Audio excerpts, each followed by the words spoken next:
안녕하십니까. 거꾸로 투자하는 쇼킹 부동산입니다. 8일에 발표된 너무 갑작스러운 변화 시작해 보겠습니다.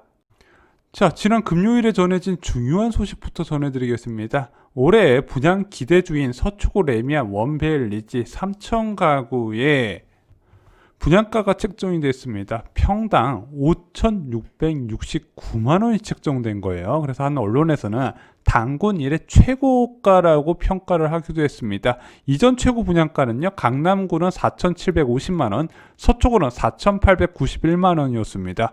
자, 무려 20% 가까이 올려준 5,669만원이 책정됐다는 건데요. 자, 이번 분양가는 굉장히 큰 의미를 담고 있습니다. 현재 정부가 분양가를 통제하는 방법 두 가지가 있죠.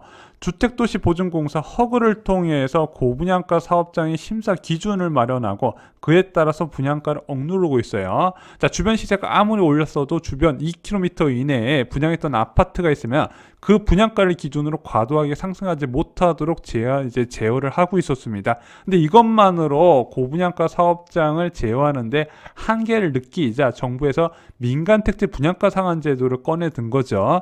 이 민간택지 분양가 상한 제도는 주변의 분양가나 시세와 상관없이 감정평가 택지비에 기본형 건축비와 가산비를 더해서 계산하기 때문에 주변 시세와 완전히 다른 분양 가격이 나올 수 있었던 부분이죠.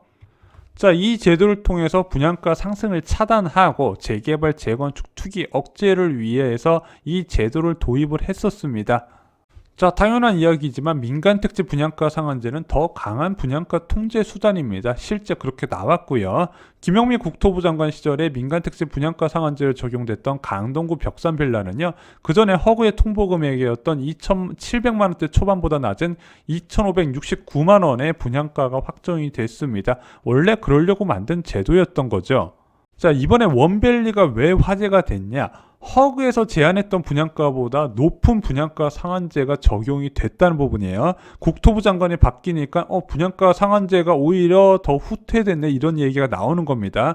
왜냐면은 이 원밸리 같은 경우는요, 앞서 주택도시보증공사에서 4,891만원을 제시받았는데 이번에 777만원 더 높은 금액을 책정받았다는 겁니다. 허그의 통제보다 오히려 15% 더 올랐다는 부분이죠. 자, 이것은요, 주요 지역 정비 사업장을 뒤져볼 만한 역대급 사건입니다. 변창흠 신임 국토부 장관의 의사가 이 분양가에 반영됐다고 시장에선 판단을 하고 있어요.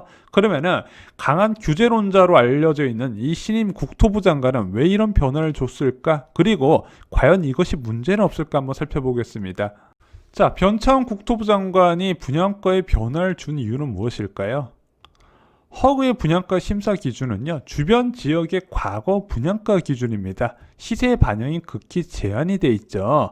그것보다 더 낮게 책정하는 것이 분양가 상한제라는 부분이에요. 근데 2019년부터 다시 시작된 저금리 기조로 과거와 다르게 서울 아파트나 경기도 지역의 매매 가격이 폭등을 했다는 부분입니다. 자, 이렇게 시세는 크게 급등해 왔는데 과거 수준에 묶여있는 분양가, 그리고 그거보다 더 낮게 책정해야 되는 민간택지 분양가 상한제, 과연 어떤 결과를 만들어낼까요? 예시를 하나 들어보겠습니다. 둔촌주공 재건축 아파트의 시장 가격과 분양가 볼게요. 현재 둔촌주공 25평의 입주권 시장 평가 가격은 15억 내외로 알려져 있습니다. 그런데 둔촌주공 25평 허그 제한 분양 가격은 7억 5천만원, 절반 수준이고, 자, 민간택지 분양가 상한제가 적용되면 이거보다 더 낮게 해야 되는 부분이죠. 자, 그래서 국토부나 이제 언론은 많이 지적했던 게 너무 높은 시세 차익에 가수요를 촉발시켜서 청약 경쟁률을 높였다, 이런 비난이 많이 있었고, 국토부도 이 일을 어느 정도 인정을 한 것 같습니다. 어느 정도로 치솟았냐? 서울 지역의 한 민간 아파트 분양에 만점짜리 4인 가족 만점도 청약 당첨이 안 되는 상황이 펼쳐질 정도로 청약 시장이 과열이 된 거예요. 문제는 이것이 일부 사업장의 분양 지연으로 나타나게 됐다는 겁니다. 재건축, 재개발, 정비 사업장에서 일반 분양가가 정말로 중요하다 말씀드렸죠. 자, 일반적으로 시간이 지날수록 정비 사업장의 예상 사업 비용은 증가할 수밖에 없는 구조예요. 기본적으로 건축비 껑충 뛰어오른다 말씀드렸죠. 왜냐, 이 정비 사업장에서는 주업 설립 인가 이후에 시공사를 선정하게 되고 대략적인 건축비를 이제 협상을 하게 됩니다. 그런데 막상 시공에 들어가는 시점은요, 그거와 기간이 많이 차이가 나요. 그럼 일단 그 시공 설계대로 그대로 진행한다 그래도 건축비 자체가 올라가고요. 또한 조합원들이 처음에는 사업성만 외치던 조합원들이 고급화 실거주 목적의 이제 조합원들로 바뀌게 되면서 고급화 요구가 굉장히 많아지게 됩니다. 또한 지자체에서 기부 체납을 해라, 아니면 임대 아파트를 지어라, 공원을 지어라, 이런 다양한 요구가 추가가 되다 보니까 당연히 사업 비용이 증가할 수밖에 없어요. 이렇게 증가한 비용은요, 시간이 지나면서 일반 분양가가 같이 올라가기 때문에 충당이 됐던 부분이에요. 그래서 분양가는 시간이 지나면서 계속 올라가야 되는 구조가 나와야 된다, 많이 말씀을 드렸는데, 이 분양가가 만약에 과거랑 유사하게 찍어 눌러버리면요, 조합원의 추가 분담이 증가할 수밖에 없다는 부분입니다. 그러면서 허그의 분양가대로 받으면 조합원 간의 의견이 크게 갈려지는 부분이에요. 야, 이 분양가 받으면서 해야 되냐? 다른 바람 찾아봐라. 조합장의 온갖 욕을 다 하면서 사업이 좌초되고 비상대책위원회가 나오면서 여기저기서 문제가 진행이 됐다는 부분이죠. 또한 후분양을 선택하는 단지도 늘어나다 보니까 자, 분양 일정이 예상보다 많이 지연되면서 청약 경쟁률이 더욱더 치솟는 문제점이 생겼다는 부분이죠. 자, 그래서 변창흠 국토부 장관이 시장의 요구를 일부 받아들인 것으로 보입니다. 1월 5일 날 한국주택협회와 대한주택건설협회를 포함한 공공기관 간담회를 개최해서 여기서 공급 증가 방안을 논의를 했어요. 이때 협회에서 건의사항이 허그의 고분양가 심사 개선을 해달라, 이 요구가 있었는데, 그 이후에 바로 언론을 통해서 허그가 이 고분양가 심사 기준을 개선한다는 얘기가 나왔던 부분이고, 그 이후에 바로 원밸리에서 이 허그의 고분양가 심사 기준을 뛰어넘는 분양가가 책정이 됐다는 부분이죠. 당연히 분양가가 높아지면서 시행사, 조합의 이익이 높아지고 청약 대기자의 이익은 감소하게 되는데, 자, 조합에서는 예상보다 높은 분양가를 받았기 때문에 사업 추진에 속도가 낼 수 있을 것이고, 분양을 밀어놨던 단지들도 너도 나도 이참에 분양을 하자, 그래서 공급이 늘어난다는 장점을 좀 기대할 수 있는 부분입니다. 자, 그럼 변창흠 국토부 장관은 무주택자의 배신자인가, 이렇게 비난하시는 분도 요즘 많아요. 그런데 그렇게 보기 어려울 것 같습니다. 왜냐면은 이 원밸리 분양가 5,668만원 단군 이래 최고 분양가를 책정하긴 했지만, 이게 과도한 분양가인가, 그렇게 보기는 어려워요. 왜냐면 주변의 아파트 시세가 9천에서 1억 정도 찍거든요. 그리고 국토부에서도 주변 시세 대비 60에서 70% 정도의 분양가를 책정했다고 밝혔습니다. 자, 주변 시세 대비 확연하게 낮은 분양가는 분명해요. 자, 변창흠 국토부 장관은 합리적으로 생각을 한 겁니다. 주변 시세 대비 확실하게 낮은 가격을 유지하며 공급을 예정대로 진행시키자, 조합의 기대치보다 높은 분양가를 제공하면서 분양 물량이 제때 나오게 해서 무주택자들도 이제 제때 분양을 받을 수 있도록 공급을 하자. 그래서 취임 초부터 강조했던 공급 불안을 잠재우겠다는 일환으로 이 제도를 활용을 한 것 같습니다. 자, 여기까지는 국토부 장관의 입장에서 이야기를 해봤고요. 그럼 현재 분양 대기자 입장에서 한번 생각해 보겠습니다. 왜 전 김영미 국토부 장관은요, 분양가를 계속 찍어 눌렀을까요? 자, 김영미 국토부 장관은 조합들과 원수지간이라서 이 분양가를 찍어 눌렀을까요? 그렇지는 않습니다.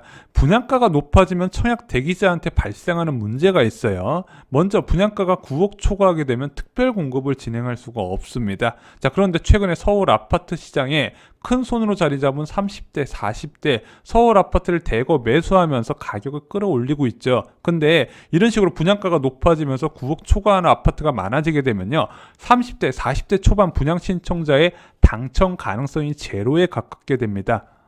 또한 9억 넘는 분양가 아파트가 많아지게 되면요, 중도금 대출이 안 되다 보니까 현금 많은 금수저나 청약할 수 있겠다. 그래서 자산 보유에 따라서 청약 기회가 많이 달라진다는 부분이죠. 그래서 분양가가 높아지면 높아질수록 젊은 층이 청약 경쟁에서 크게 밀려나는 현상이 발생할 수밖에 없다. 이 부분을 우려를 했던 겁니다. 그리고 현재 분양가도 부담스러워하는 무주택자들이 굉장히 많다는 겁니다. 자산 가격이 폭등한 것이지 무주택자들의 소득이 급등한 건 아니거든요. 자, 그래서 원밸리 주변 시세가 올라간 건 자산 가격 폭등이지 무주택자 내 집 마련의 능력이 늘어난 건 아니다. 그래서 그 비율만큼 분양가를 올리게 되면 분양자들의 부담이 커지기 때문에 찍어 눌러왔던 부분이죠. 또한 김영미 국토부 장관이 재건축의 원수지인 것처럼 규제를 강화했던 이유가 있습니다. 자, 분양가를 높여주게 되면은요, 바로 비례율 상승으로 이어지게 된다는 부분이죠. 그러면은 당연히 재건축 재개발 주택의 가격 상승을 동반할 수밖에 없다는 부분인데, 재건축 아파트는 지들만 가격 오르고 끝나지가 않는다 말씀드렸어요. 왜냐? 재건축 아파트 가격 변화에 따라서 주변 아파트 시세도 빠르게 변화하고 서울 전역 그리고 수도권 전역으로 확산된다 말씀드렸죠. 그래서 수도권 아파트 가격에 바로미터 재건축 아파트 많이 소개해드리는 거죠. 그래서 재건축 가격이 오를까봐 규제를 집중시키면서 가격 상승을 억눌러 왔고, 그중 수단이 하나가 바로 분양가였다는 거죠. 자, 그럼 이런 식으로 규제를 강화하다 보니까 공급이 줄었잖아. 흔히 언론들이 많이 이야기하는 부분이에요. 봐라, 분양 전부 다 미뤄지고 후분양 선택하고 있지 않냐. 그럼에도 불구하고 김영미 국토부 장관이 분양가 상한제를 강행할 수 있었던 이유가 있습니다. 왜냐면은 분양이 지연된 단지들도 어차피 완공 일정은 정해져 있어요. 분양가 통제가 공급을 지연시킨 건 아닙니다. 분양 일정을 지연시킨 거지, 얘가 공급 자체는 어차피 정해져 있어요. 그 기간 내에 어차피 분양은 해야 된다는 부분이죠. 그런데 시간이 지나도 분양가가 올라갈 수 있다는 신호가 있다면 단지들은 계속해서 지연시키겠죠. 그런데 시간이 지날수록 분양가가 낮아질 가능성을 제시하면 오히려 공급을 앞당기는 효과가 있다는 부분. 그래서 재건축 관련 규제가 나올 때마다 오히려 밀어내기 분양 신청이나 관리 처분 인가 신청이 나오면서 공급을 앞당겼던 효과도 있었습니다. 자, 그리고 또 하나, 과연 분양가를 올려준다고 공급이 앞당겨질까? 예를 들어 한번 볼게요. 이번에 국토부에서는 최근 주변 집값 상승에 따른 지가 상승분을 일부 반영해서 원밸리의 분양가가 올라갔다 이렇게 얘기를 했어요. 그러면은 지연 분양으로 인한 일반 분양 수입 증가 부분이 있고, 분양 지연으로 따른 금융 비용이 있는데, 만약에 지연 분양에서 지가 상승에 대한 기대감이 크다면은 당연히 분양을 미룰 거다, 이런 이야기도 된다는 겁니다. 자, 집값 상승 기대감이 큰 올해 같은 시기에 분양을 빨리 하는 게 좋을까요? 늦게 하는 게 좋을까요? 늦게 해서 지가 상승분을 분양가에 반영시키는 게 낫겠죠. 분양 신청을 미룰 가능성이 커진다는 부분입니다. 자, 그래서 이런 식으로 지가 상승분을 분양가에 반영을 시킬 거면요, 이주 완료 시점 또는 철거 시점에 주변 시세로 못 박아야 한다는 부분. 안 그러면 계속해서 분양이 지연된다는 부분이죠. 추가로 지금처럼 국토부 장관의 의지에 따라서 분양가가 크게 움직이면요, 정책의 일관성이 크게 훼손되는 부분도 있습니다. 왜냐면은 작년에 분양가 상한제 피한다고 밀어내기 분양했던 단지들 얼마나 많습니까? 그냥 허그가 불러주는 금액대로 일반 분양했거든요.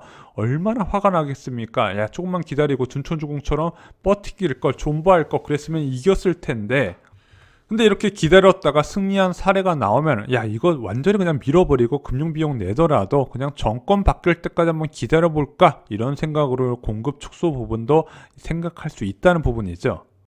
자, 이번에 분양가 결정 개인적으로 생각할 때는 합리적이다 생각하면서도 불안한 부분이 있습니다. 재개발 재건축 조합은 당연히 조합원의 이익 극대화가 기본 목표고 그렇게 해야겠죠. 그러면은 이 과정에서 지금 지속적인 분양가 상승 흐름을 반영한다는 부분은 위험한 부분이 분명히 있다, 보완책이 나와야 할 것이다, 개인적으로 이렇게 생각을 하고 있습니다.